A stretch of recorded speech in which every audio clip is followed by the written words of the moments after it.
Here's something nobody really talks about. Behind every great empire, someone was actually keeping things running. Everyone remembers the sultans, the battles, the conquests. But who was managing everything behind the scenes?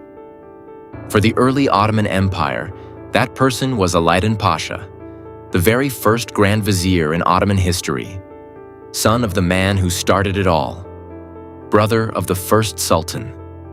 And yet, most people have never even heard his name. Today, we're changing that. We're going to walk through his entire family tree, starting from his great-grandfather all the way down to his grandchildren. Trust me, this story is worth knowing. Let's get into it. So, at the very top, we have Süleyman Shah. This is Alaeddin's great-grandfather. He was the leader of the 𝐇𝐢𝐬𝐭𝐨𝐫𝐢𝐜 tribe, a Turkish nomadic group, and according to Ottoman tradition, he was the one who started this whole journey westward. The story goes that he drowned while crossing the Euphrates River during a migration. A dramatic start for a legendary bloodline.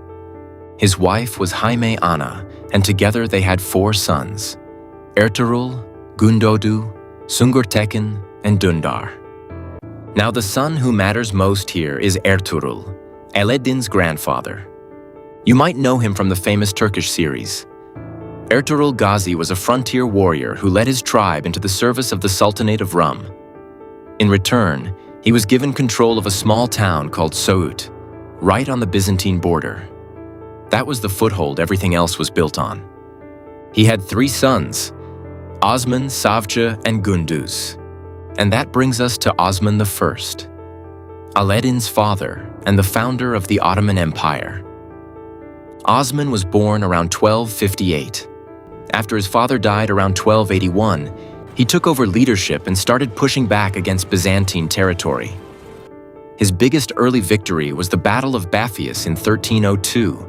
That's basically the moment the world started paying attention to him. Now, Osman had 2 main wives. His first wife was Rabia Bala Hatun, the daughter of a famous religious scholar named Sheikh Edebali. This marriage was a big deal because Sheikh Edebali was one of the most respected men in the region. Together, Osman and Rabia had a son, Alaeddin Pasha, our main guy. His second wife was Malhun Hatun, and she gave birth to Orhan, the man who would go on to become the first official sultan of the Ottoman Empire. Orhan had a total of 8 sons and 1 daughter. A big family, a big legacy. Now let's talk about the main subject, Alaeddin Pasha himself. His full name was Alaeddin Erdin Ali Pasha.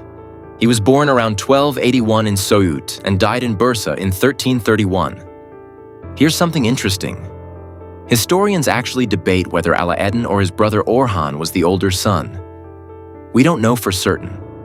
But what we do know is that when it came time to pick a leader, Alaeddin stepped aside for Orhan and instead took on the role of Grand Vizier.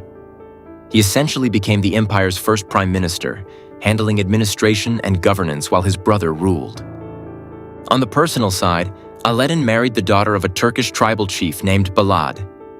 Her name wasn't recorded in history, which, unfortunately, was very common for women of that era. Now we get to Alaeddin's children, generation 5 on this chart. He had 8 children total, 5 sons and 3 daughters. His sons were Kılıç Bey, Hızır Bey, Mehmet Bey, İbrahim Bey, and Shahi Çelebi. His daughters were Taci Hatun, Ayşe Hatun, and Pasha Hatun. And then comes the next generation, Alaeddin's grandchildren. This is where the family starts to branch out, but also where it quietly begins to thin out. Kılıç Bey, the eldest son, had several children, and his line is the one that carried the family forward the longest. He's the main reason this bloodline survived as long as it did. Hızır Bey also had children, continuing his own branch of the family. Mehmet Bey had 2 children, 1 son and 1 daughter. A smaller branch, but still there. İbrahim Bey also had exactly 2 children. Again, 1 son and 1 daughter. Very similar to his brother Mehmed's situation. And then there's Shahi Çelebi, the youngest son. He had just 1 child, a daughter. His branch essentially ended with her. So when you look at this generation, you can already see the pattern. Some branches growing, some quietly closing.